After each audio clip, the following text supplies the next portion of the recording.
Юлиан, ти готов ли си за предизвикателството си? 24 часа трябва да прекараш във възрастната количка. Да, трябва да се справя. Какво може да се случи? Да, ще го изпитате. Наистина не е лесно, когато си привързан към стол за инвалиди. Не можеш да използваш краката си. Ще видим какво ще стане. Така, Юлиан, вече изкарах колата. Можем да тръгнем вече. Всичко е наред, Ласе, следователно ще се видим отново утре. И тогава мога да кажа какво се случи. Татко, можеш ли да ми отвориш вратата? Не мога да се прокарам. Да, също така не е толкова лесно. Сега с стола за инвалиди, директно на първата предизвикателство или нещо подобно. Колата вече е тука, Юлиан. Идваш ли? Да, във всеки случай е добре, че има рампа за стола на колела тук, но това е все пак малко стръмно. Добре, ще опитам да спусна по него внимателно. Добре, почти сме готови. Вау, сега обаче става малко неравномерно. Ох, пух. За щастие слязах невредим, но това беше почти като ролер кластър. Наистина се справи добре, Юлиан. Браво. Така. Татко, мисля, че ще трябва да ме носиш, защото аз въобще не мога да вляза в колата. Юлиан, наистина си станал тежък. Добре. Тогава ти си вече наред. Ама този стол за инвалиди трябва да... беше чисто. Добре, това отива в багажника. Каква късмет, че имаме толкова просторна кола? Между другото, Юлиан, вече говорих и с Клаудия. Трябва да минем отново бързо през търговския център. Трябва да вземем торта за тази следобед и да вземем рокля от химическото почистване. Здрасти! Да, добре, всичко е ясно. Да се харесва ми да ходя на пазар, нека го направим. Добре, всички да тръгват. Тогава започваме сега. Така, Юлиан, вече сме в търговския център. Страхотно. Много съм вълнуван да видя какво ще изживеем днес. И също така се радвам на кекс. Човек, това беше страшно трудно. Да се вкарам пак в стола на колела. Това е по-лесно, когато просто можеш да излезеш. Но каквото и да е, поне сега мога да се въртя отново с стола за инвалиди. Така, Юлиан, първо ще вземем тортата. Татко, това сега е малко досадно. Тук навсякъде има стъпала. Не мога да се изкача с инвалидната количка. Какво да правя сега? Да, мисля, това няма да отнеме много време. Аз ще взема кекса и ти просто чакаш тук. И не прави никакви проблеми. Човек, това е толкова глупаво. Исках да разгледам сладкарницата и всичко, и сега просто седя тук. Татко все още стои на опашката. Това вече отнема твърде много време. Това е скучно. Но имам стол на колела, така че мога просто да кръжа малко. Какво беше това? От кога има тук парашути? Шофьор в търговския център. Инвалидна количка. Мисля, че удрях главата си. Не, извинявай. Просто не те видях и не можах да намеря спирачката. Съжалявам. Какво се случи тук? Извинете, веднага се връщам. Това е моят син. Трябва да се погрижа за него. Юлиан, какво се случи тук? Добре ли сте? Мога ли да ви помогна? Да, благодаря за помощта. Този момче там ме сплъска. Както казах. Много ми съжалява, това наистина не беше намерено, не я видях. Да, Юлиан, трябва да внимаваш и когато караш възрастната количка тук. Надявам се, че с вас е всичко наред. Не сте се наранили сериозно. Да, ще внимавам повече от тук нататък. Съжалявам. Вече ми е по-добре, така че всичко е наред. Късмет в нещастие, както се казва, на всеки случай. Добър ден! Господи, опашката е доста дълга. Може би първо ще вземем роклята на мама от химическото почистване. И за щастие тук също има асансьор. Добре, татко, съм вътре, можем да започнем. И ето, че вече сме на първия етаж. Благодаря, че ме издърпа, татко. Да карам назад все още не е толкова лесно. И готово. Така, Джулиан, вече отивам при продавача и ще питам за роклята на мама. И най-добре е просто да стоиш тук и да не правиш нищо, преди да стане нещо. Да, това беше доста неловко малко по-рано. Най-добре би било да не се движа толкова много сега. Шапката изглежда наистина яка, трябва да я разгледам отблизо. Човек, иска ми се да ги оставя. Опитвам се да се приближавам. Не, бюста пада върху мен. С този импулс сега ще се върна с пълна сила.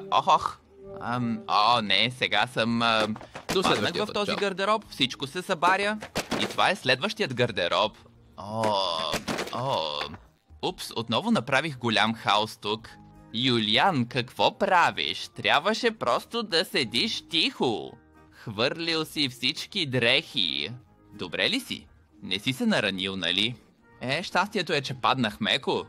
Така де, какво става тук? Всичко е измислено. Какво е това безсмислица? Добре, Юлиан, първо се върни в инвалидната количка. Ох, ти си в инвалидна количка. Добре. Да, такива неща могат да се случат. Всичко е наред. Всъщност не съм наистина в инвалидна количка, така че това беше наистина глупава грешка. Добре, сега пак сме подредили всичко е наред. Просто да се успокоим всички. Юлиан, поне намери някакво облекло. Юлиан, ти днес правиш доста бели, трябва да кажа. Да, знам, съжалявам, някак си представях, че всичко с този инвалиден количка ще е по-лесно.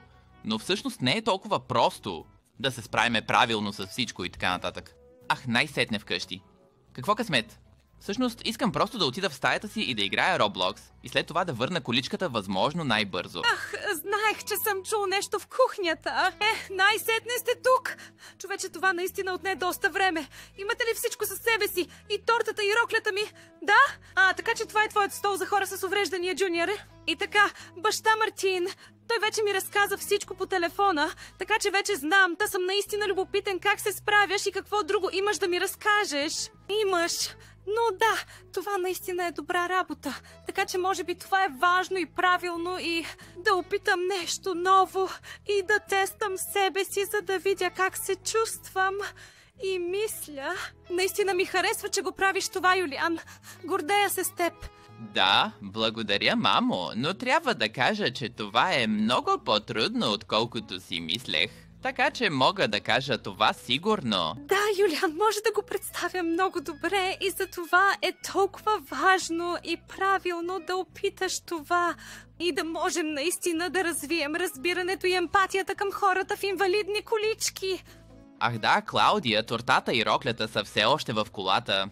Трябваше първо да помогна на Юлиан да влезе. Добре, да, няма проблем. Тогава ще изляза бързо да взема нещата и бих предложил кафе и кекс за всички. Мартин, би ли приготвил масата, моля? Разбира се, Клаудия, веднага ще го направя. Ще започна с кафето. Юлиан, колко яко важен си! Ако не бяхте в инвалидна количка, никога нямах да си мисля, че наистина ще го направите. Страхотно! Мога ли и аз да се кача? Моля! Да, Ема, но помни, това е наистина само 24-часово предизвикателство, което Джулиан прави. Така че той наистина не е... Наистина в инвалидна количка, знаеш ли? И Юлиан, наистина уважаваме. Не бих си помислил, че можеш. Наистина готино. Да, Ема, в началото реагирах по същия начин. Просто, колесна стол, но... Наистина идват доста проблеми, така че трябва да имате уважение към хората, които не могат да изберат дали да са в инвалидна количка или не. Тук виждаш доста неща, на които трябва да внимаваш. Добре, да, разбирам и... Да, но гумите те са все пак много яки. Има риби по тях и те така плуват там и когато ти там парзаляш, тогава те плуват на кръг. Страхотно! Да, разбира се, също имаш право. Сам по себе си столът е супер як. Добре, брат, така че ако сега седнеш тук на масата, ако искаш не ти е толкова лесно, но ще бъда добър и ще местя стола, за да можеш да седнеш на масата. Влах! Наистина си мила хана. Да, аз нямаше да успея сам да го прибера така, но сега мястото ми тук е свободно. Супер! Да, но не се свиквай. Така беше само изключително. Превъзходна е тази сливова торта. Това просто е моята абсолютна любима торта и наистина уха е така прекрасно. Тогава, мили деца, приятен апетит! Момче, след този ден и аз наистина искам сега да се насладя на този къс торта. И има кафе! Доста супер. И след това отивам в стаята си да играя Roblox. Да, така че тортата и кафето, това наистина си го заслужихме. Това беше наистина вкусно. И сега искам да отида в стаята си. Не, тук има и стълбище. Боже мой, как мога да се изкача? По дяволите наистина. Имаме и няколко стълбища вкъщи.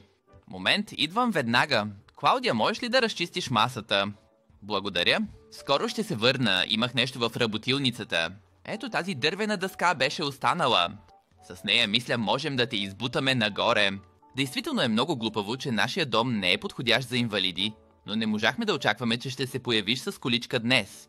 Така най-добре да те плъзна, защото мисля, че не можеш да го направиш сам. И с много инерция през... Успяхме. Благодаря ти, татко. О, момче, наистина се стараеш цял ден днес. Вече почти се чувствам виновен, че трябва да се грижиш за мен цялото време. О, не. Стълбата тук е още по-стръмна. Това е следващият проблем. Как ще се качим там? Тогава мисля, че дори дъската няма да помогне. Знаеш ли какво, татко? Мисля, че ми стига вече. Всичко е толкова глупаво. Просто нямам желание да продължавам. Просто ще стана и ще се изправя. Юлиан и... Какво ще искаш да разкажеш на Ласе в болницата утре? Че просто си се предал. Знаеш ли, Ласе е прикован за инвалидната количка. Той не може да избере дали да е в инвалидната количка или не. И дали неговите крака работят отново. И така, бих казал, че просто трябва да преминеш през това сега. Да, татко, със сигурност имаш право. И благодаря ти отново, че ме изнесе до тук. Ах, Юлиан, аз наистина го правя с радост. Така, най-сетне успях да стигна до лаптопа. А сега ще играя само малко Roblox, след което ще ги отведа в легло и утре мога да върна инвалидната количка. Това е наистина по-трудно, отколкото си представях. Но наистина е страхотно от страна на баща ми, че ми е помогнал толкова много през целия ден. Така, най-сетне сме отново в болницата, предизвикателството ще приключи веднага. Мисля, че това бяха най-дългите 24 часа, които някога съм прекарал. Още постоянно влизане и излизане от колата и всичко това със стола още. Това е наистина толкова много работа. Мисля, че никой не мисли за това. О, хей, Ласе вече е и от онази страна. Какво стана, Юлиан?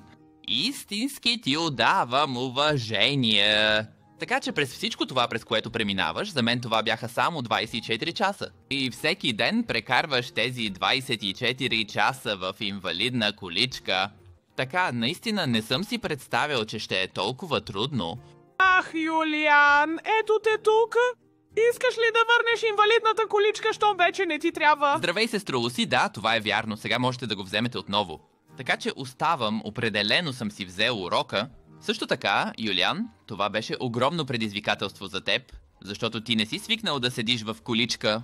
Аз го правя това всеки ден. Това означава, че бяхте супер фокусирани на това и не мислехте за нищо друго. За мен това вече е просто част от живота ми и това не е единствената му част. Така както ти се движиш нормално, аз просто съм в инвалидна количка. Така както ти се движиш през живота, така се движа и аз през живота. И грубо казано, това може би е единствената разлика между нас. Браво, наистина добро отношение. Все пак смятам, че повече области трябва да бъдат без бариери. Понякога беше наистина трудно да се премине някъде с инвалидна количка. Знаеш ли какво? Мисля, че може би трябва да направим нещо заедно. Наистина си готина личност. Хей, хора! Какво става? Аз съм Ема Вогел! Ако искате да чуете повече за семейство Вогел, разгледайте Spotify, iTunes или Amazon Music минават, защото там ще намерите нашите страхотни аудиоспектакли и повярвайте ми, те наистина са супер яки. И аз казвам само едно: забавлявайте се докато слушате!